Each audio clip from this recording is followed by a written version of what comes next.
नमस्कार दोस्तों, आपका फिर से स्वागत है मेरे खास चैनल रिलेटेड में। और अब मैं लेकर आया हूं क्वेश्चन नंबर 4 BCST 137 का। ऑलरेडी 3 क्वेश्चन का सॉल्यूशन ऑलरेडी बता चुका हूं। What is the mean by coordination entity and coordination sphere. हमें लगता है कि एक्चुअल में इन दोनों की 2 डेफिनेशंस आपको देनी होगी और 5 नंबर आपको मिल जाएंगे, ऐसा नहीं है। कोऑर्डिनेशन एंटिटी की डेफिनेशन आपको ईजी पढ़ने वाली है, लेकिन कोऑर्डिनेशन स्फीयर खुद 2 डेफिनेशन से मिलकर बना हुआ है।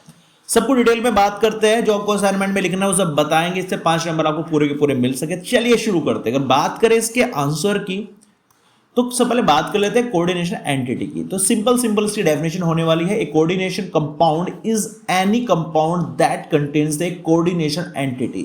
तो जो भी कंपाउंड कोऑर्डिनेशन एंटिटी कंटेन करेगा वही क्या है, कोऑर्डिनेशन कंपाउंड है।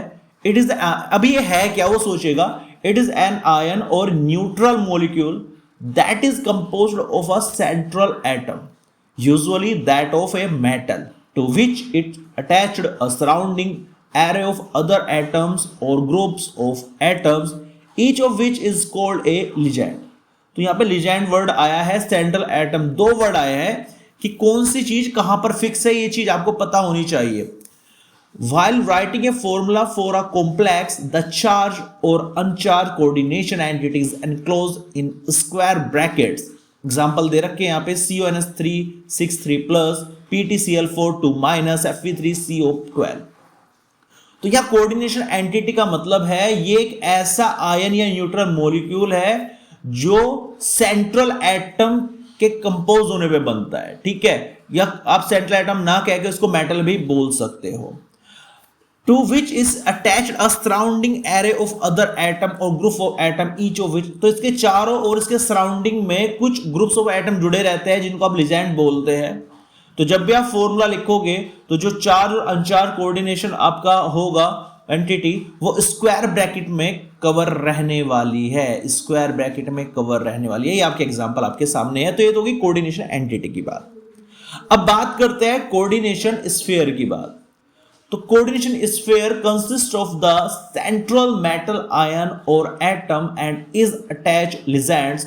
When you write the formula, you have to enclose the coordination sphere within brackets. तो देखिएगा, छोटी सी डेफिनेशन है, लेकिन इतना लिखने पर 5 नंबर नहीं मिलने वाले। आपको डिफाइन करना पड़ेगा ये जो सेंट्रल मेटल आयन है और ये जो लिगैंड है ये एक्चुअल में है क्या। तो इनको डिफाइन करने के बाद फिर से हम कोऑर्डिनेशन स्फीयर की डेफिनेशन लिखेंगे। ये तो बहुत शॉर्ट डेफिनेशन होगी, एग्जांपल के साथ लिखेंगे। तो पहले बात कर लेंगे जो सेंट्रल एटम होते हैं वो क्या होते हैं, जो आपको असाइनमेंट में लिखना है। The central atom is the atom in the coordination entity which binds other atoms और groups of atoms ligands to itself.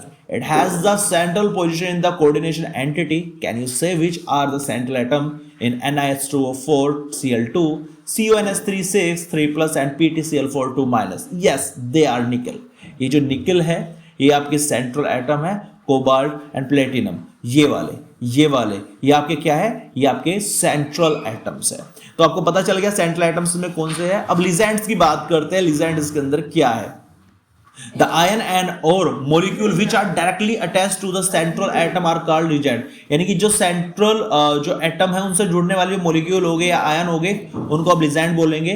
A ligand could be an ion, an atom or a neutral molecule but should contain at least one atom which can donate a pair of electrons to the metal ion for the bond formation. Since the ligands are directly attached to the metal ion, they are said to be in the first coordination sphere of the central atom. Remember that the dentate character is a property of a ligand representing a number of coordinating atoms. Now we will discuss. अभी कोई discuss नहीं करेंगे, केवल discuss क्या करेंगे, discuss करेंगे हम जो कोऑर्डिनेशन स्फीयर है उसकी प्रॉपर डेफिनेशन। तो लिगैंड्स यहाँ पे क्लियर हो चुका है, आपको सेंट्रल एटम क्लियर हो चुका है। बात करते हैं कोऑर्डिनेशन स्फीयर की, जो प्रॉपर डेफिनेशन बनती है एग्जांपल के साथ, वो क्या बनती है।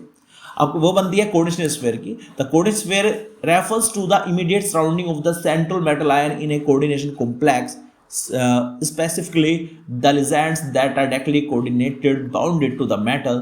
The coordination sphere is essentially the set of atoms or groups that are bound to the metal center through coordinate bonds are known as dative bonds.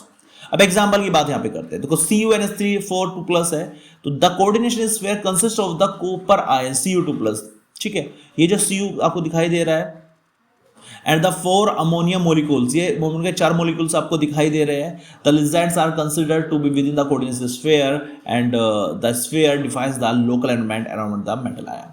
तो यहाँ पर क्लियर हो चुकी है. आपको लिखना कैसे है फिर से बता रहा हूँ एक बार आपको. तो यहाँ पर जो सबसे पहले आपको कोऑर्डिनेशन एंटिटी की प्रॉपर डेफिनेशन लिखनी पड़ेगी.